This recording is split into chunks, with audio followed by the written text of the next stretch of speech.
आज आप लोगों को कर्व टेस्टिंग का सेकंड क्वेश्चन करा रहा हूँ। कल वाला क्वेश्चन इम्पॉर्टेंट था, ये भी आपको 2007 और 13 में आ चुका है। टेस्ट द फॉलोइंग कर्व को टेस्ट करना है। वाई स्क्वायर ब्रैकेट में A minus X equal to X square A plus X है। इस कर्व को हमें टेस्ट करना है। कर्व टेस्टिंग में आपको सबसे पहले चेक करना होगा, कुछ पॉइंट्स है, कुछ पॉइंट्स को निकालते हैं। कुछ पॉइंट निकालने के लिए देख लीजिए, हमें पोस्टर निकालना होता है। पोस्टर मीन्स हमने बताया था, P means point of intersection discuss करना है। इतने पॉइंट हमें इस फिगर को इसको सॉल्व करने के लिए डिस्कस करना पड़ता है। पी मीन्स होता है पॉइंट ऑफ इंटरसेक्शन निकालना होता है। ओ मीन्स ओरिजिन निकालना होता है कि टेंजेंट एट द ओरिजिन है कि नहीं। S means symmetry. T means tangent निकालना, टी मीन्स आपका टेंजेंट निकालना होता है at the origin. A means asymptote. R means region. इतने पॉइंट हमें, कितने 6 पॉइंट है, 6 पॉइंट को हमको स्टडी करना है इस प्रॉब्लम में। और 6 पॉइंट स्टडी करने के बाद आपको फिगर हम टेस्ट कर सकते हैं। तो सबसे पहले देख लीजिए, यहाँ इक्वेशन दिया हुआ है। इस इक्वेशन को सबसे पहला हम पॉइंट डिस्कस करते हैं, symmetry.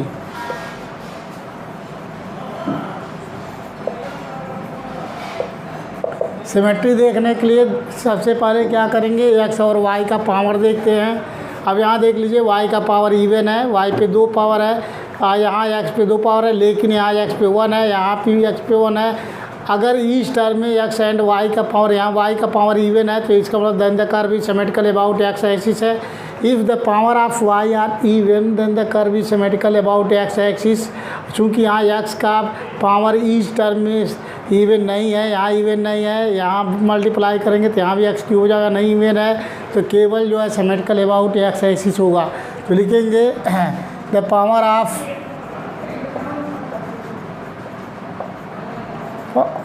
Of Y are even,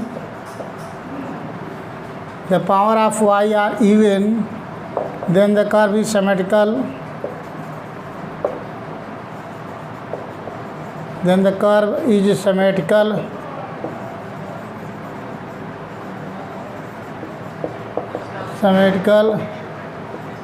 about y axis, about x axis। मतलब यदि the power of Y are even हो, then the curve is symmetrical about axis. About X axis, जो एक्स एक्सिस है उसके सापेक्ष symmetrical होगा। फिगर देख लीजिए, ये हमारा एक्स एक्सिस है, ये वाई एक्सिस है। तो पहला पॉइंट है, the power of Y are even then the curve is symmetrical. X axis है, इसके सापेक्ष सिमेट्रिकल होगा। मीन्स इसके ऊपर जो फिगर बनेगा उसके नीचे भी बनेगा, तो इस एक्स एक्सिस पे सिमेट्रिकल होगा आपका फिगर। सेकेंड पॉइंट आपका देखते हैं, ओरिजिन।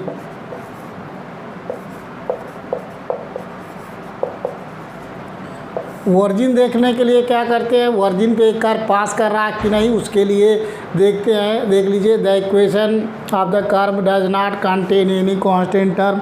इस इक्वेशन में कोई कांस्टेंट टर्म नहीं है, क्योंकि यहाँ भी वाई वेरिएबल है, इसका मल्टीप्लाई यहाँ भी वेरिएबल, यहाँ भी वेरिएबल, कोई कांस्टेंट टर्म नहीं है। इसका मतलब the equation passes through the origin.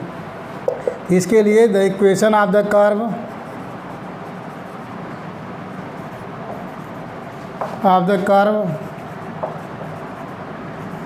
does not contain any constant term,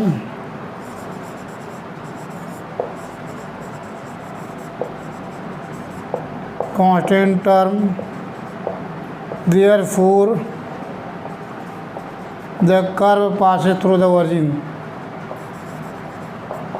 The curve passes through the origin,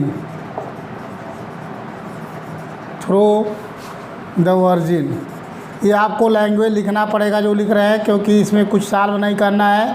तो जो ऐसे आपको हम लिख रहे हैं समझ के कैसे, अगर इक्वेशन में कोई कांस्टेंट टर्म नहीं है इसका मतलब इक्वेशन जो है ओरिजिन से पास करेगा। तो जो कर्व आप टेस्ट करोगे वो जो है ओरिजिन से ज़रूर पास करेगा। और सिमेट्रिकल 2 पॉइंट में डिस्कस किए।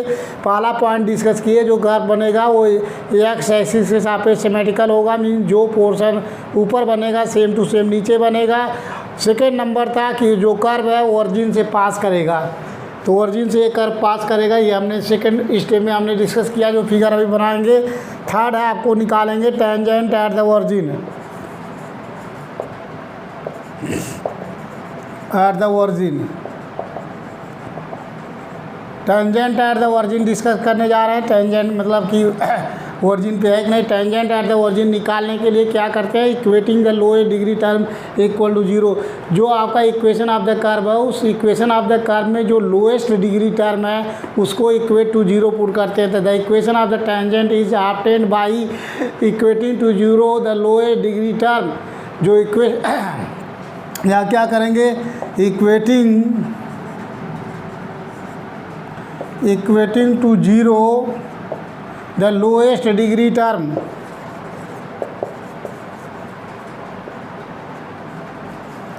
lowest degree term equating to 0 the lowest degree term, that is lowest degree term क्या है, यहाँ देखिए मल्टीप्लाई करेंगे तो आ जाएगा आपका वाई स्क्वायर ए, यहाँ मल्टीप्लाई करेंगे तो एक्स इंटू वाई स्क्वायर। इसको ऐसे लिख सकते हैं Y square A minus X Y square equal to X square A plus X cube हो गया। तो देख लीजिए यहाँ 3rd डिग्री है, यहाँ भी आपको एक्स पे 1 डिग्री वाई स्क्वायर मिलके यहाँ भी 3rd डिग्री हो जाएगा। तो लोएस्ट डिग्री ये दोनों हुआ, तो दैट इज़ वाई स्क्वायर ए। उधर से इस साइड में इसको लाएंगे इधर, तो ये हो जाएगा X square A equal to 0। That is, या वैसे ही आपको इक्वल वहाँ रहने दीजिए, ये हो गया Y square equal to X square A. That is यहाँ से आपका Y square equal to X square आ गया। That is Y equal to plus minus X, मतलब वाई की वैल्यू जो प्लस एक्स ले लीजिए, Y equal to plus X, ये Y equal to plus X हो गया।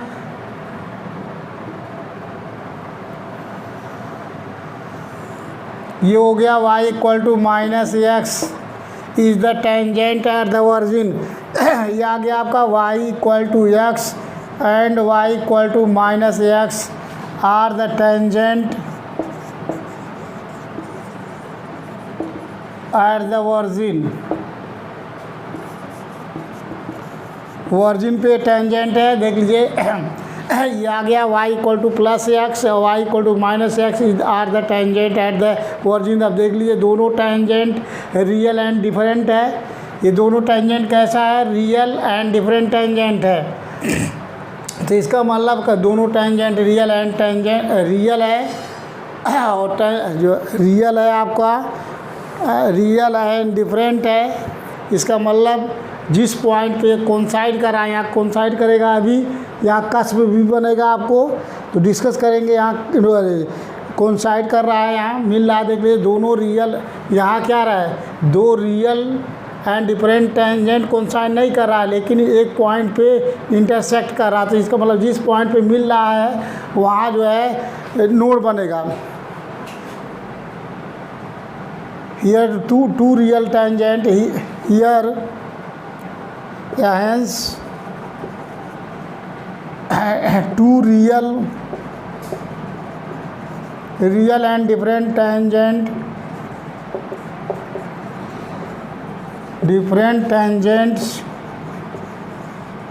क्या है, here 2 real and different real tangent are not coincide नहीं कर रहा है। coincide का मतलब एक पॉइंट पे आग मिल रहा है। तो here hence 2 real and tangent are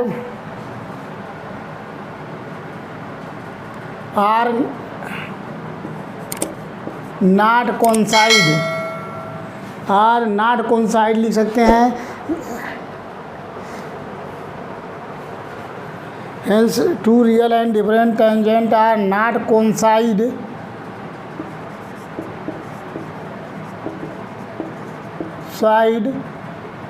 therefore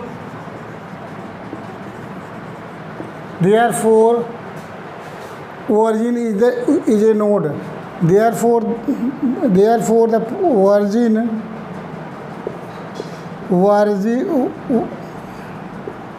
origin is a node.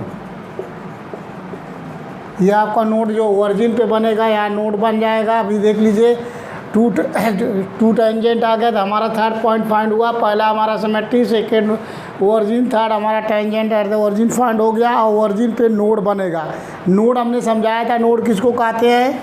Node का मतलब होता है कि टू ब्रांच मीट करे, मतलब एक कर्व जो है क्रॉस होके इस कर्व पे दोबारा आकर मीट करती है। टू ये डबल पॉइंट जो है टच करता है एक दूसरे का। अगर कोई भी कर्व अगर किसी पॉइंट पे आके दोबारा मीट करता है तो इस पॉइंट पे डबल पॉइंट बनता है और इसी पॉइंट को हम कहते हैं नोड कहते हैं। देखिए यहाँ कौन आपका यहाँ से कर्व आया ऐसे और ऐसे क्रॉस होकर निकल गया तो ये जो पॉइंट कहलाता है नोड कहलाता है। तो year therefore origin is a node हो गया यहाँ। अब नेक्स्ट पॉइंट हम देखेंगे। नेक्स्ट पॉइंट देखने जा रहे हैं, थर्ड हो गया आपका tangent at the origin. Next आपका 4 है पॉइंट ऑफ इंटरसेक्शन। तो पॉइंट ऑफ इंटरसेक्शन निकालने जा रहे हैं कि कर्व किस पॉइंट पे इंटरसेक्ट करेगा। ये जितने पॉइंट लैंग्वेज आपको कोई भी क्वेश्चन आता है तो आपको लिखना पड़ेगा। नेक्स्ट आपका 4 पॉइंट है point of intersection with the axis।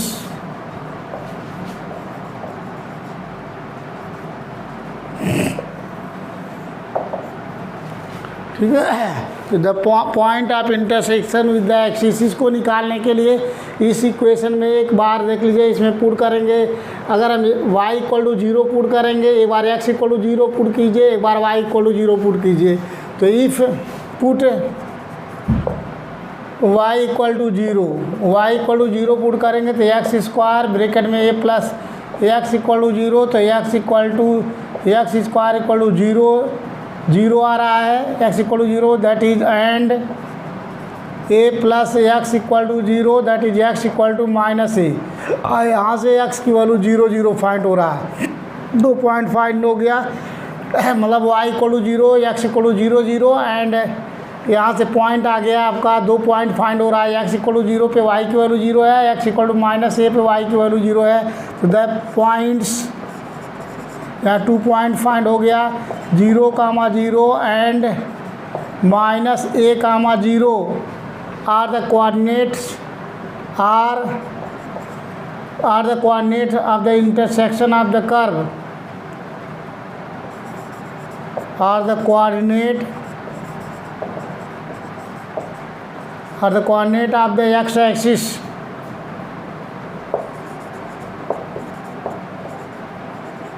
ये आपको x एक्सिस पे कोऑर्डिनेट फाइंड हो गया।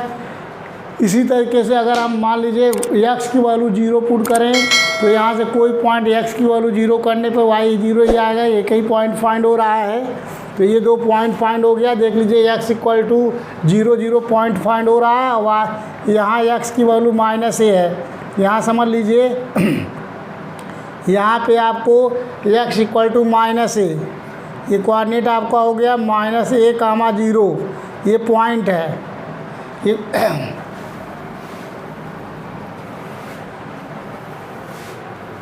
फिगर आपको एक पॉइंट डिस्कस करते जाएंगे, फिगर बनाएंगे तो पॉइंट आपको यहाँ फाइंड हुआ, एक पॉइंट यहाँ फाइंड हुआ जो इसका कोऑर्डिनेट आपका 0, 0 है। नेक्स्ट आपका डिस्कस करेंगे 5 नंबर। 5 में क्या डिस्कस करते हैं, टेंजेंट निकालते हैं, असिम्प्टोट्स। असिम्प्टोट निकालने के लिए क्या करते हैं, सबसे पहले देख लीजिए असिम्प्टोट निकालने के लिए अगला हमारा पॉइंट है असिम्प्टोट्स।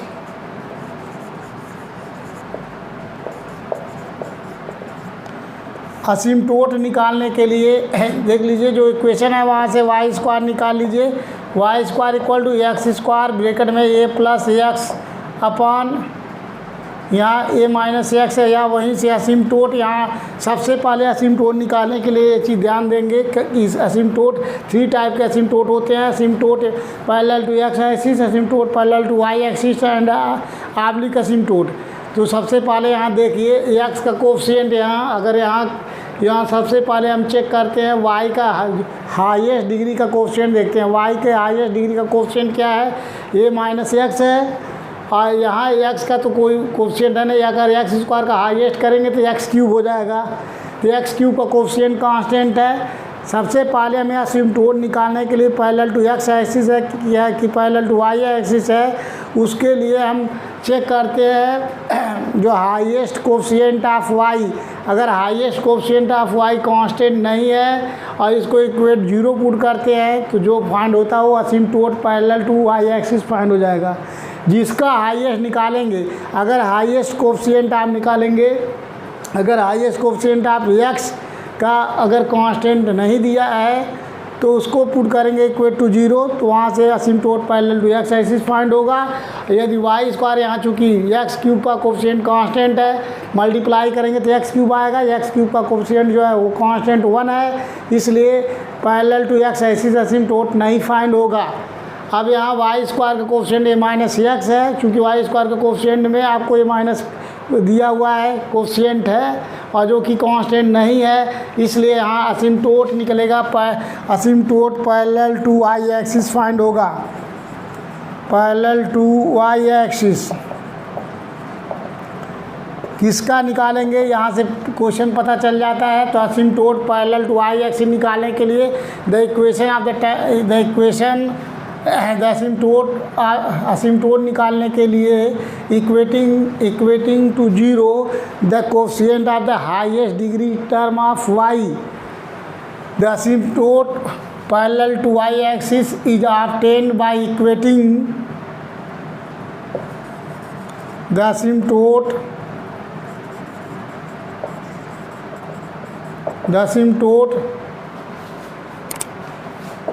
Parallel to y axis is obtained by equating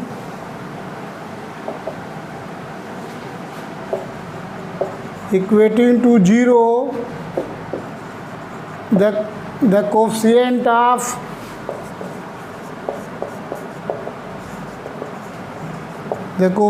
of highest degree of the coefficient of highest degree terms of y, that is क्या है, y का highest degree term a minus X equal to 0। इसको put करेंगे तो x equal to A find हो गया। x equal to A is the असिम्प्टोट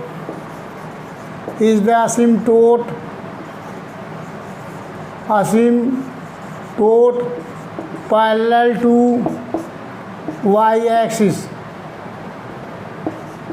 to y axis find हो गया।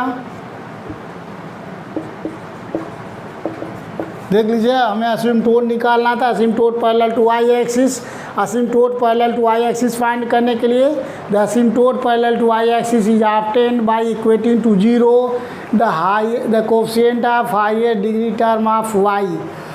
इसको 0 पुट करेंगे, वाई स्क्वायर के हाईएस्ट कोफिशिएंट को 0 पुट करेंगे, जो फाइंड होके आएगा वही असिम्प्टोट कहलाएगा पैरेलल टू वाई एक्सिस। तो x equal to A is the asymptote parallel to Y axis.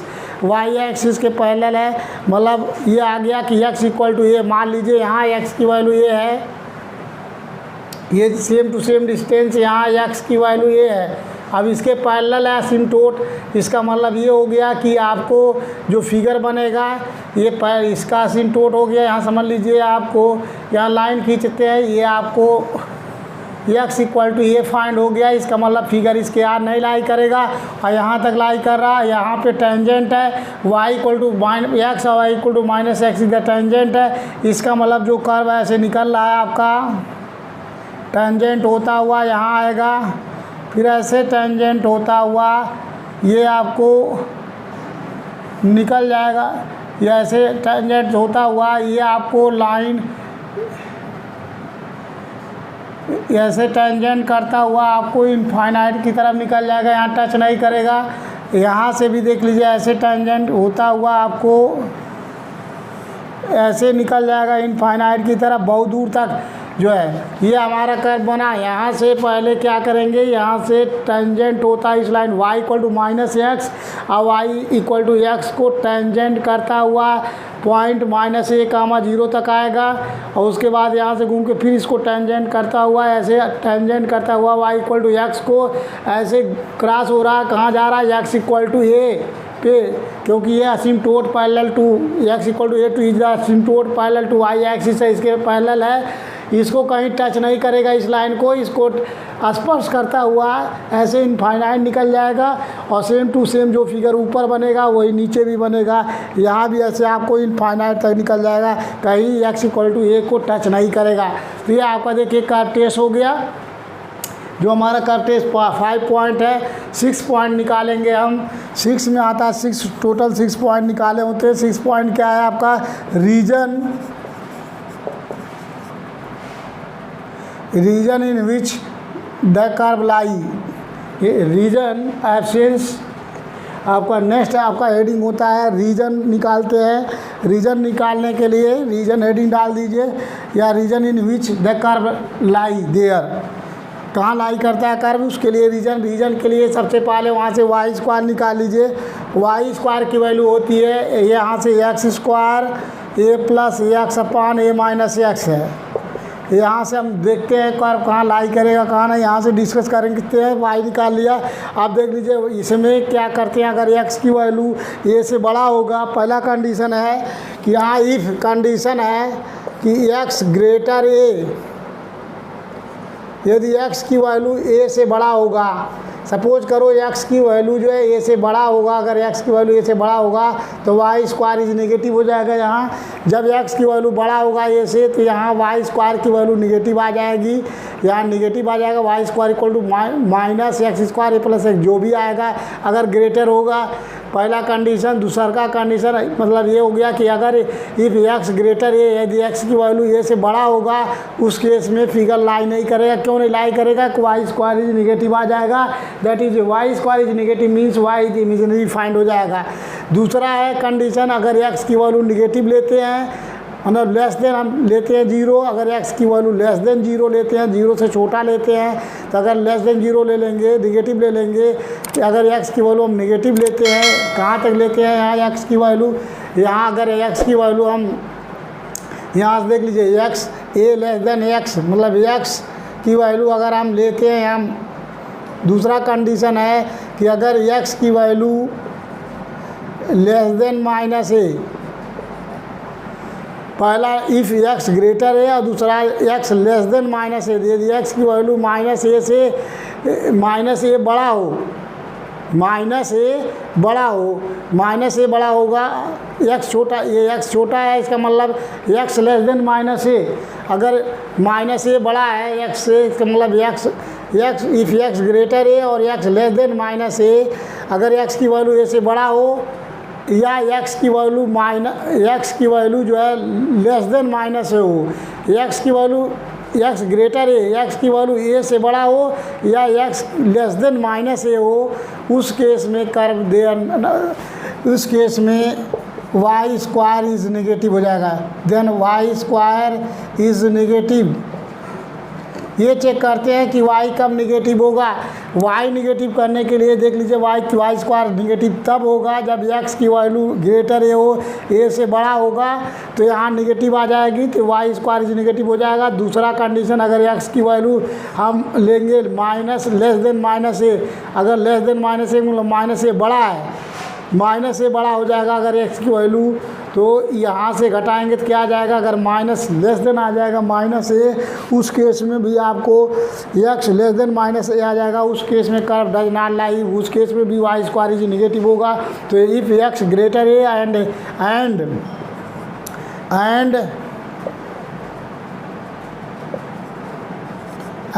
x less than minus A, Y square is negative, इसका मतलब the curve does not lie y square is negative and y is imaginary, and y is imaginary, therefore the curve does not lie, therefore the curve does not lie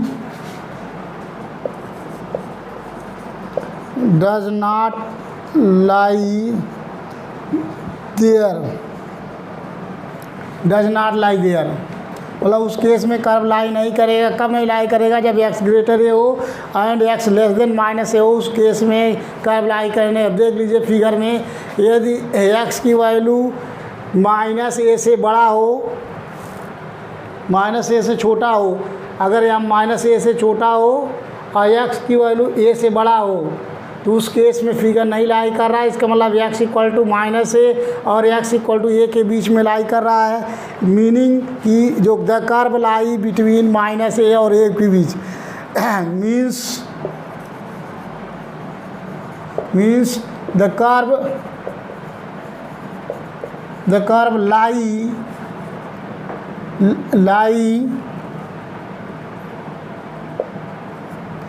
lie between x equal to minus A and x equal to A. नहीं, इसके बीच में लाई करेगा जब x की value minus A हो और x equal to ए के बीच में लाई करेगा। तो ये आपका फिगर कंप्लीट तैयार हो गया। 2 साल आ चुका 2007 और 2013 में। अगर आप टेस्टिंग करने हैं तो आपको ये 6 पॉइंट डिस्कस करना होगा एवरी क्वेश्चन में। जो डिस्कस करेंगे इसी के हेल्प से आपका फिगर बनता है।